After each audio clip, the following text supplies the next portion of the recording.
What's up guys? So this is going to be part 3 of my video guide series, and in the last video we talked about all the various different items, a lot of the stuff that shows up on the main HUD here. We talked about how summoning works, how adventure works, a little bit with guild territory, PvP, and abyss mode. So in this part I hopefully want to touch a little bit on the rest of the game modes. Kind of go through a few more extra tips, and then kind of show you our unofficial Discord for those of you who aren't part of it and want an easy, accessible place to get more knowledge about the game, or just to be part of a very close-knit community. So let's just get started. No drink today because I'm still recording from the past video, but let's just get right into it. Actually, I do have another drink.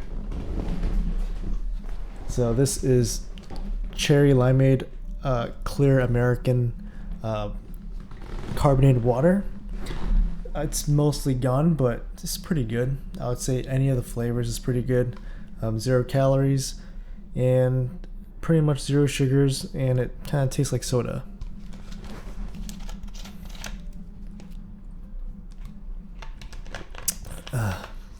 Alright, so next up on the list is Dimensional Labyrinth. So what is that, and how does it differ from adventure mode?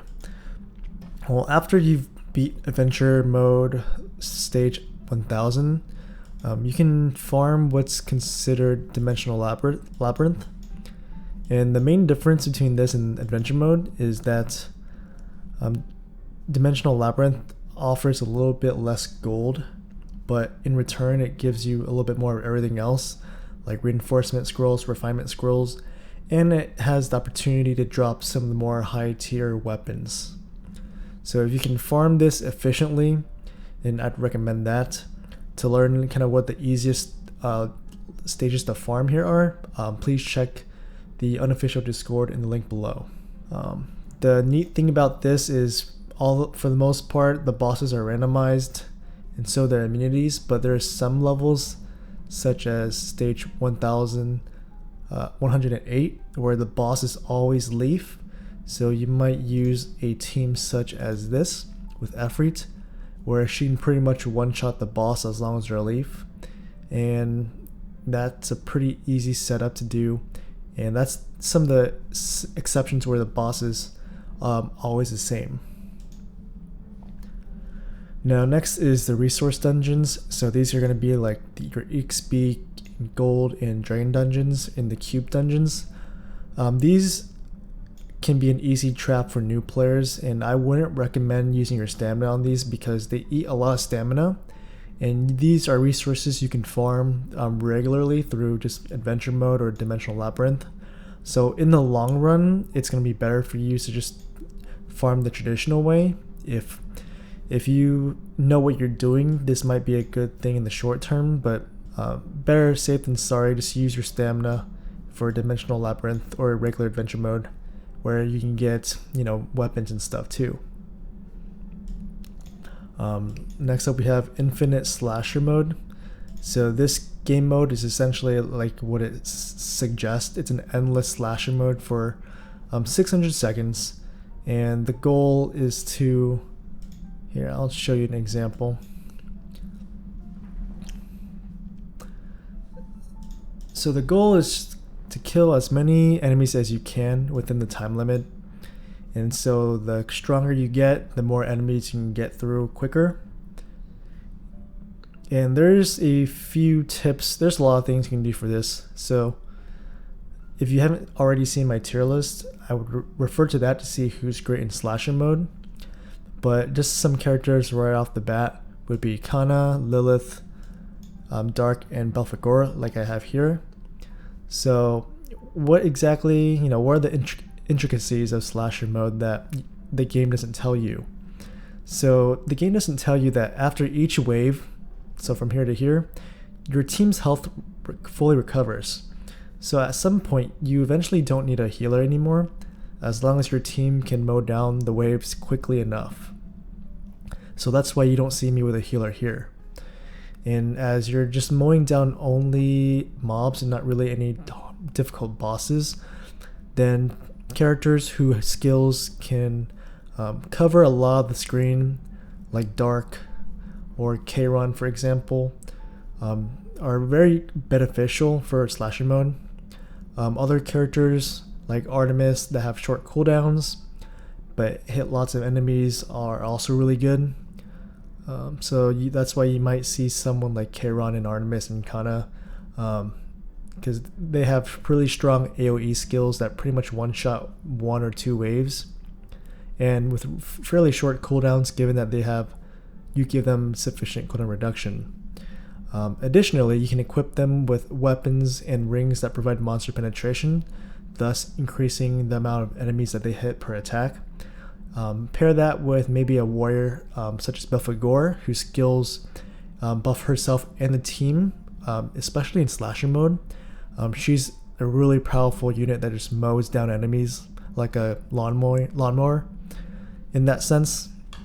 And then characters with haste such as Lilith, Mary, Ares are also really good, just because they just do tons of damage really fast, and a lot of their skills are catered towards additional monster damage. So for this, you're going to have here's what I would typically do. There is kind of like a secret. So a lot of players, there's kind of like, I wouldn't see a bug, but there's this peculiar thing that you can do to really improve your slasher score. So first you want to get your team together. So just kind of going through my slasher team. Belphegor and Dark do most of the damage. Belphegor, her skills just output tons of damage. Whereas Dark, her breath pretty much covers the whole screen. Then Lilith does a great job at creating a defensive debuff to the enemy. And then Kana, her skill one-shots pretty much every wave, but also provides her a haste. So she just does a lot of fast damage. And so what I would do, and there's no particular order placement that I would recommend. It's really similar regardless of where you put them. So what we're going to do is, once you have your team set up, they have their weapons with monster penetration, their rings with monster penetration and cooldown reduction. Most of them should have maximum cooldown reduction. Then you go into slasher mode, you start. Then what you want to do is set everyone to auto, but turn Kane's ultimate skills, heal, slash, and quick slash or electric off, and only leave these 5 skills on auto. The reason is because when Kane uses these other skills, even while he's using these skills, the timer still drops down here. Whereas with majority of other characters, when they use their skill, the timer stops, so you're not losing time in a sense. And so that's the settings that you want to start with, is auto, with the exception of those 4 of Kane's skills. So we're gonna go back out. And so this little secret I forgot who it was discovered by, but it definitely would improve your slasher score by a few hundred. So I'm not sure exactly how it works. It works the best with iOS devices, not so much with Android, at least not to as great of an extent as older like iPhones.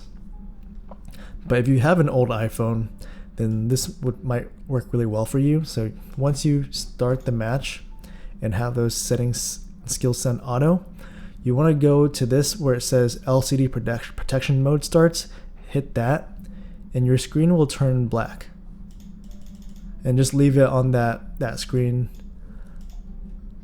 for the entire time. And then by the time it's done and you check your score, most likely it's going to be hundreds, if not more greater.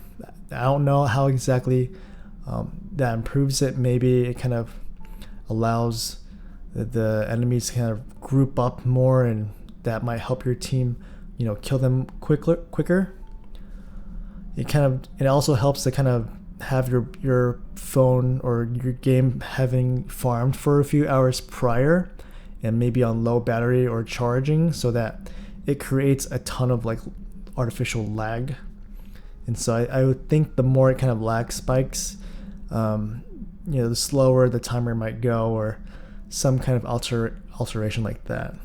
Nothing game breaking, but it's just a little tidbit that'll help you improve your slasher score. Alright, next is Demon Tower. So Demon Tower, how this game mode works is you don't have Kane, but instead you have 4 characters to form a team. And with each floor, you can only pick 4 different characters. Then once you beat that floor, then you can't use those 4 characters again.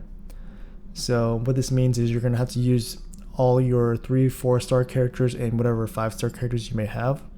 I would start with using your 3-star characters and followed by your 4-star characters. Do they have to be upgraded? No. As long as you upgraded kind of the items that you equip them with, that should be enough to kind of beat the level. And then as you kind of progress higher and higher, you really have to take into account what the boss's immunities are and kind of balance your team in that way. So if they're immune to magic, you'll probably want to have at least 1 or 2 warriors or archers, physical damage dealers, to counter that.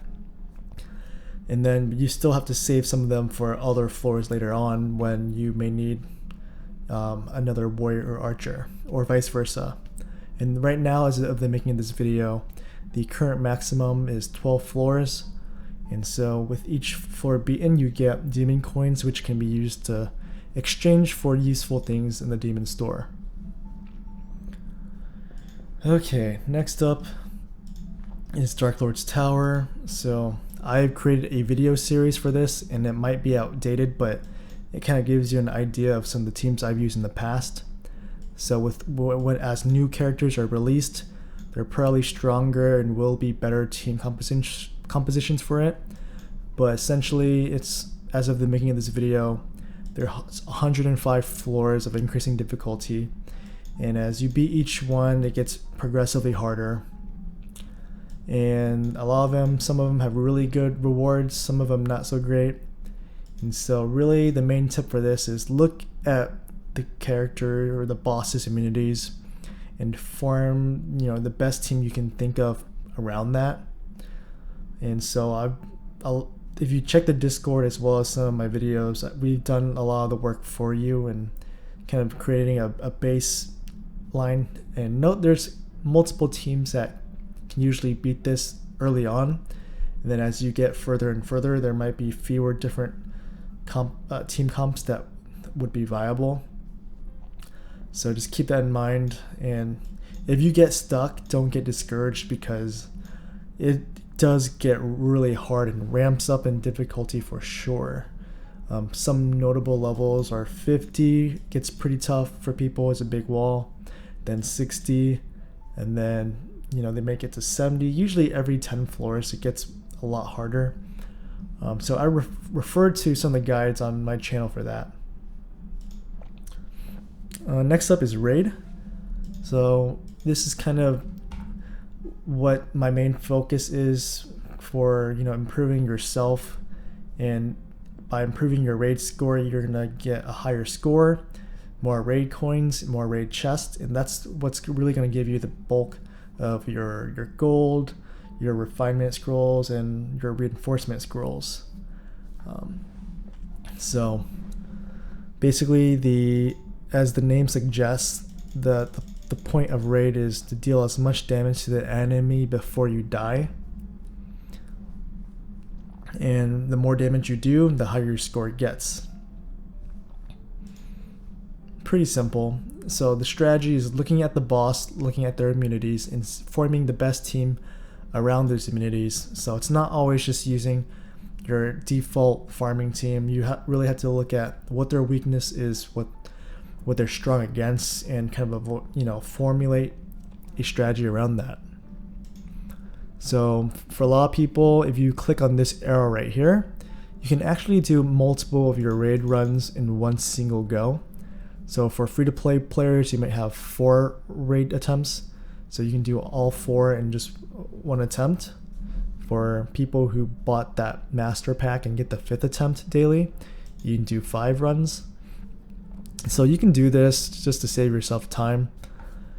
And you can also practice battle just to see, which is a recently added feature, so that's really nice to have. You can practice and your score won't count once you finish it. And then following the next week, when you get to the same boss again, it should automatically save the team you used for that boss from the previous time. And if you were to go to practice mode, put in a different team, in order for that team to be saved, you would have to actually let the battle finish and complete, and then it'll actually save. So that's a nice perk, is take advantage of that practice battle and see what works for you. Here you have your guild's ranking and how everyone is compared in terms of raid damage. So this is looking at each guild and adding up all the guild members' raid damage scores combined. And ours is number 2 right now. A lot of our members don't attack till later in the day, so hopefully we might even reach 1 by the end of the week. And then you have your personal ranking, which is cool to see. It really jumps a lot week to week, but you'll generally see a lot of the top players kind of jump around a bit, or at least be consistently in the top 20, for example. Like with me, I'm usually in the top 15 every week. It just depends on how much effort I really want to put in. Do I want to try like 10-20 times just to get that maximum score, or do I just want to do one raid, get a considerable decent score, and just be done with it? Nowadays, I usually try to hit like 70, 80 bill or more, and then I'm pretty content with that. Now I'm gonna get some water. I'll be right back.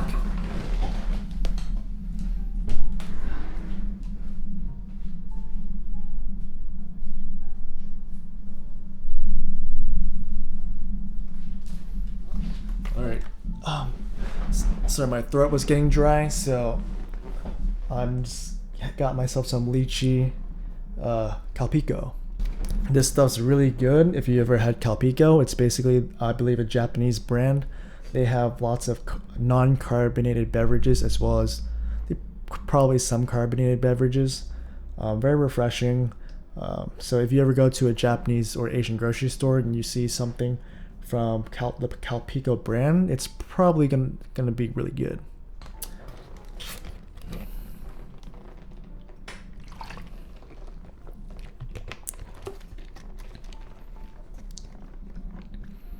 Alright, so I hope that clears up a lot of questions about raid or how it works.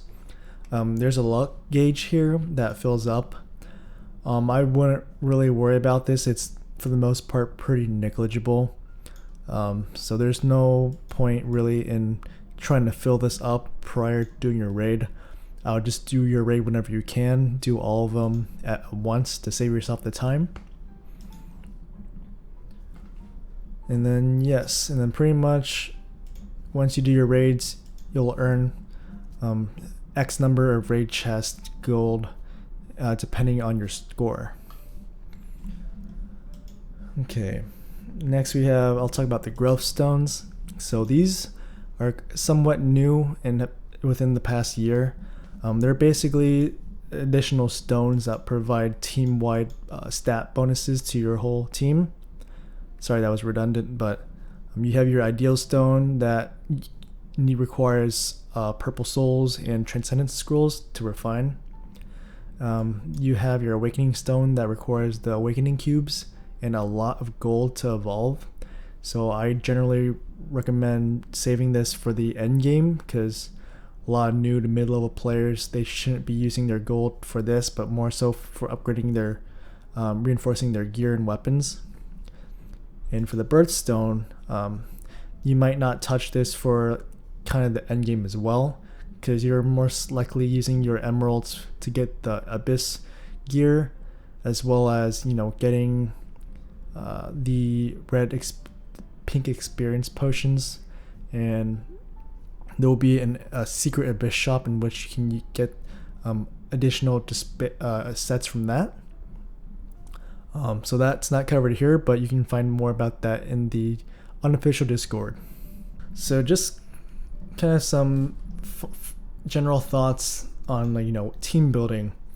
So what counts as a good team, and what's the best team? That's the question I get the most often, and the answer is of course it depends. The first thing I would do is look at the boss's immunities. Look at what content are you doing? Are you doing raid, or are you doing something like guild territory where you're trying to deal as much damage as possible? Or maybe you're in a Dark Lord's tower and you're just trying to survive the boss. Then you're going to have varying team compositions for each use case. So the first thing is making sure you have a composition that allows you to survive.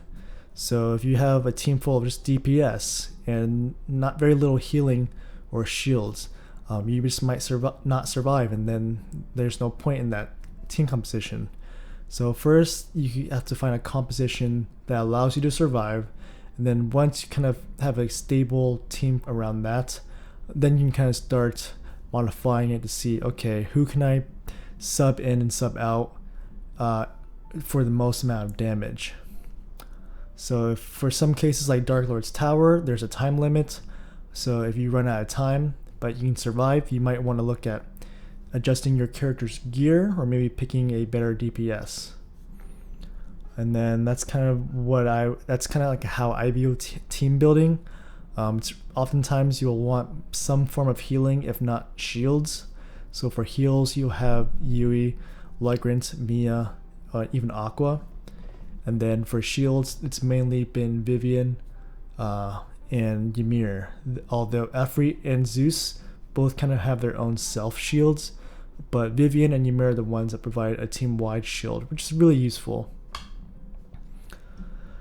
Okay, so what do I do when I'm generally stuck on a stage? Kind of like with the team building, you have to look at, okay, what are your shortcomings? Are you trying to use an all warrior team against a boss that's immune to physical? Then of course that's not going to work. So you have to really just analyze the situation, see what other characters you might be able to use. So you might be able to use someone like Vivian in that case. I mean, not Vivian, Megumin, and she can probably just one-shot a lot of the earlier adventure bosses. Other things to do when you're stuck, maybe you just might not be tanky enough. In that case, work on reinforcing your character's helmet and chest, as well as improving their refinement options to give them more maybe health and defense, or make sure at first their crit resist is sufficient, otherwise they're going to die too quickly if they're getting critted. And then if once you survive, maybe you need to do more damage, then look at maybe substituting some of your defensive armor sets to something a bit more offensive. So you might need more penetration, you might need just more crit rate for certain situations, so keep that in mind. So like with Dark Lord's Tower or Guild Territory, you may need more penetration if the boss has penetration resistance, and if your archer or warriors is not fully critting all their attacks, then making sure they have the sufficient crit rate is going to definitely boost your damage in that sense. Another thing that people like to kind of ask about is how should progression look like. They don't know what to upgrade next, and in what manner should they be upgrading everything. So first I would kind of starting out focus on getting a copy of all the different top tier characters. You can refer to my tier list for that. Maybe getting a few transcendences, a few copies of each one, that will allow you to efficiently and cost effectively rebirth them all. And max rebirthing them is going to give them a great boost in defense, health, and attack. But mainly it's to make them a bit more sustainable. First, after that, you want to get your weapons and armor sets to level 50. Make sure they're like 5-star ones, obviously. And then once those are level 50, then I kind of focus on mainly the weapons, the helmet, and the chest, as the helmet and chest are the ones that provide defense and health. So I'd work on maximizing your healer weapons first. Weapons like Excalibur, 2 great swords, Book of Abundance if you have that for Lugrant. Because maxing out your healers is probably going to be one of the best ways to make sure that you survive. And then get those weapons, armor chest, and helmet to 70, and then you kind of start working your way up to 99 and 100. And you can keep the rest of your support characters in the back line, keep them at level 50. But really making sure your front line or your tanks have that really highly enforced armors, chest, helmet, and weapons. And then alongside this, you'll want to slowly upgrade your growth stones as you get further and further into the game. And then that is some of the general tips I can think of off the top of my head.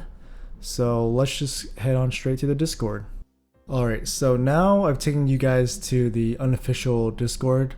This is where you'll kind of see all the information that's kind of been researched and laid out in a very organized manner from many members of the community. Some to note have been Relentless and especially Dark Knight, so give them thanks. They've done most of this, especially Dark Knight, so shout out to you.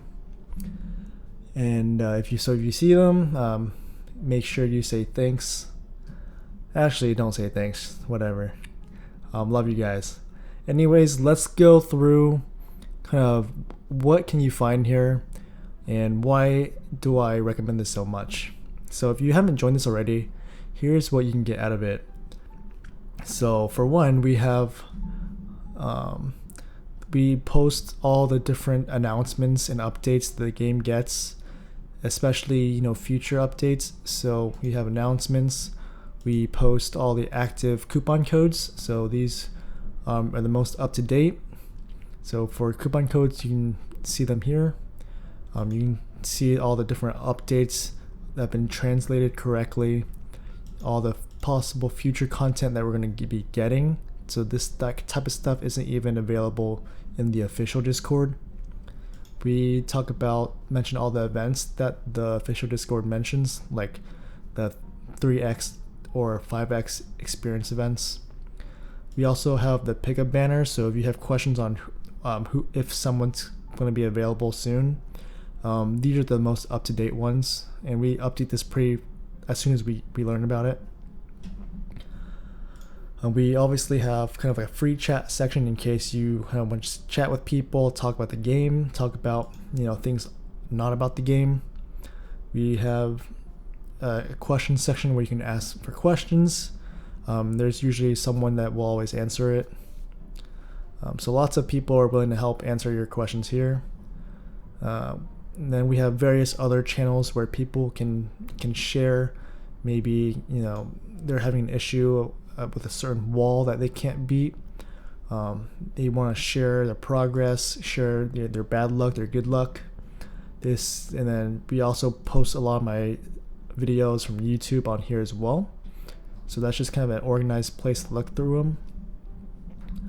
And then we also have information about raids. So if you want to know more about raids, know what the mechanics of the raid, what are the recommended team compositions to use, you can find them here.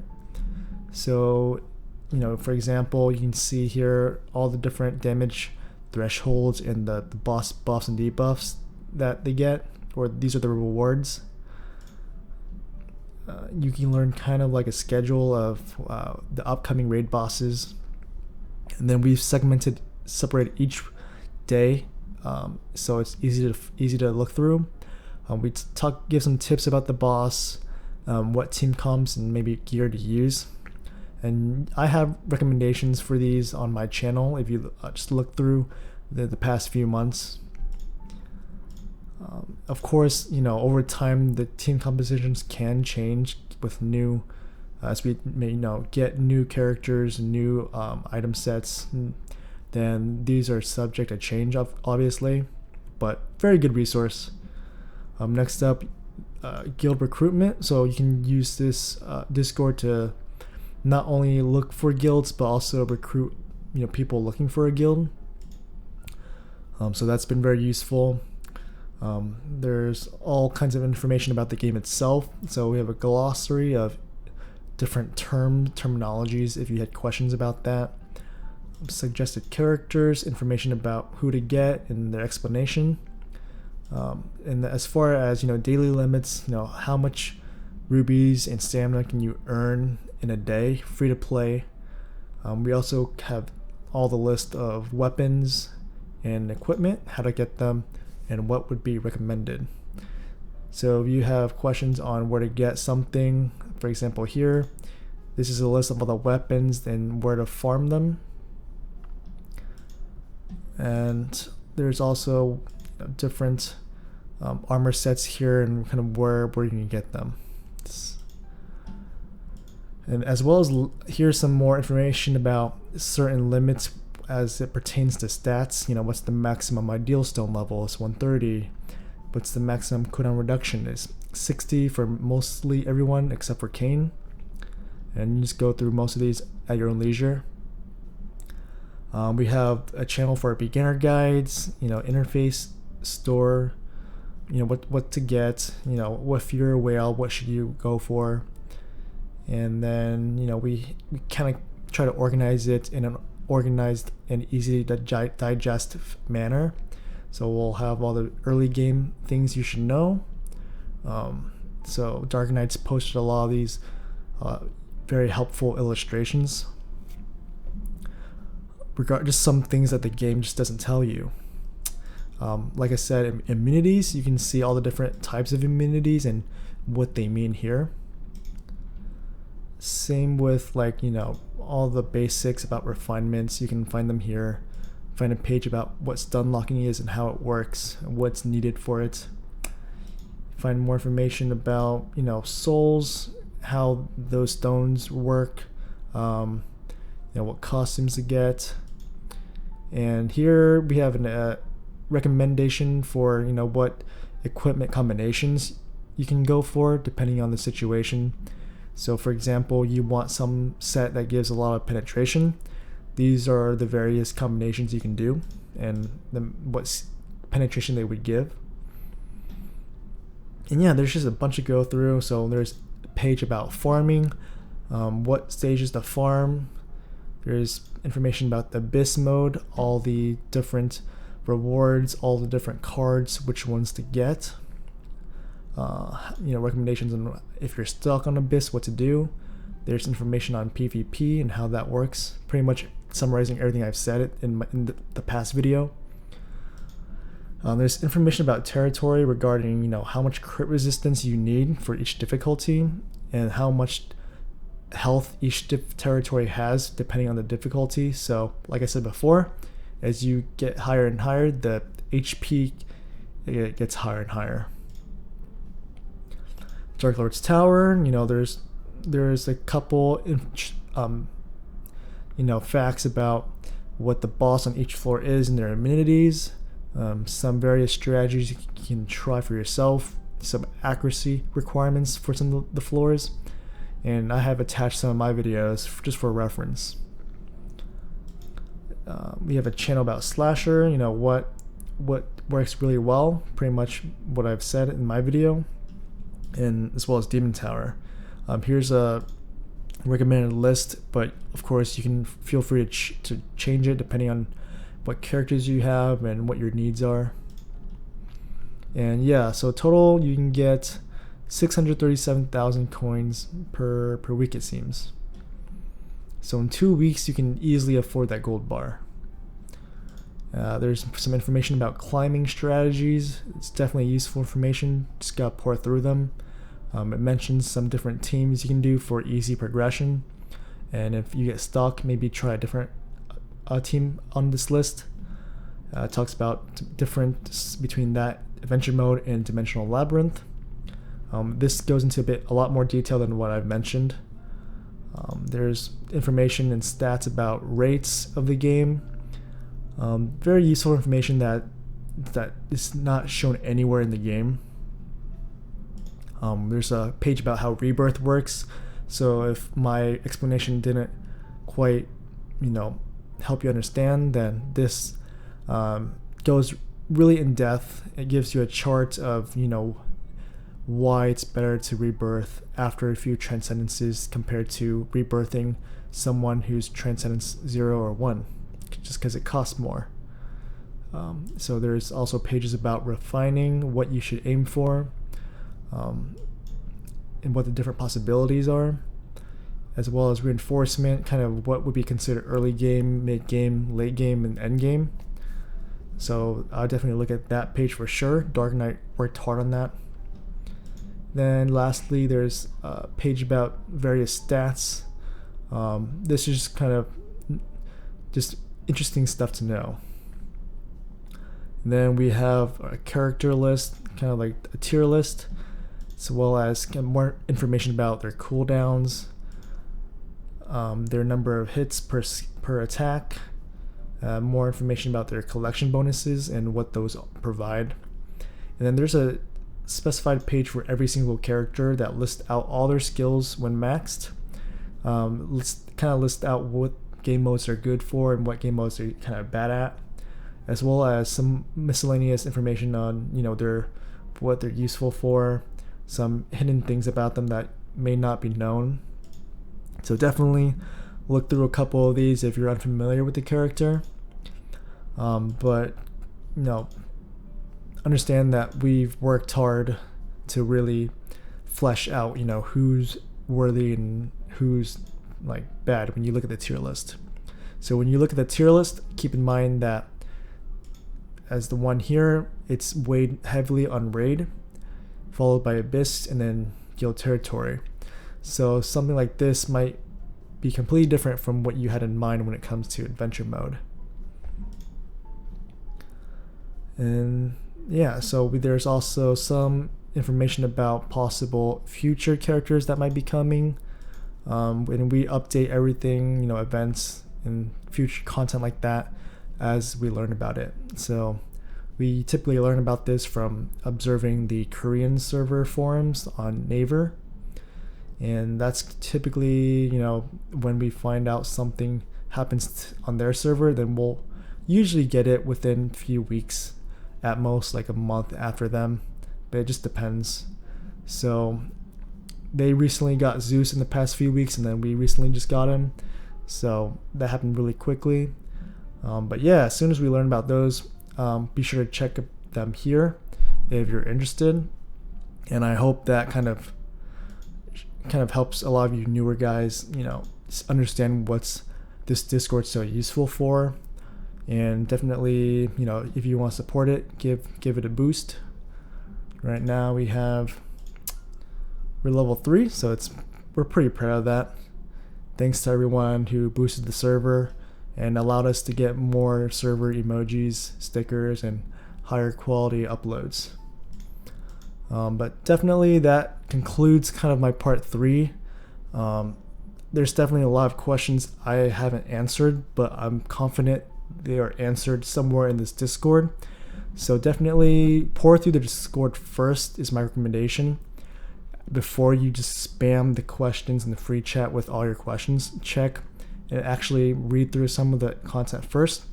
Then if you still have questions, then I would say that's when you can ask away. Ask me in the comment section below. Ask people in the Discord right here. Again, I'll leave the link to the Discord in the description below, and we'll be happy to kind of help you out, provide guidance. But don't be expecting to just tell us okay, I'm stuck here, how do I beat it. We're trying to nurture the community, actually teach you guys about the game, so that you can really make decisions for yourself, do your own testing, and don't think that everything can be handed to you on a silver platter. Anyways, that's all that I have today. If you guys have any other questions, feel free to let me know in the comments below. Thanks again for watching, and I'll see you in the next one.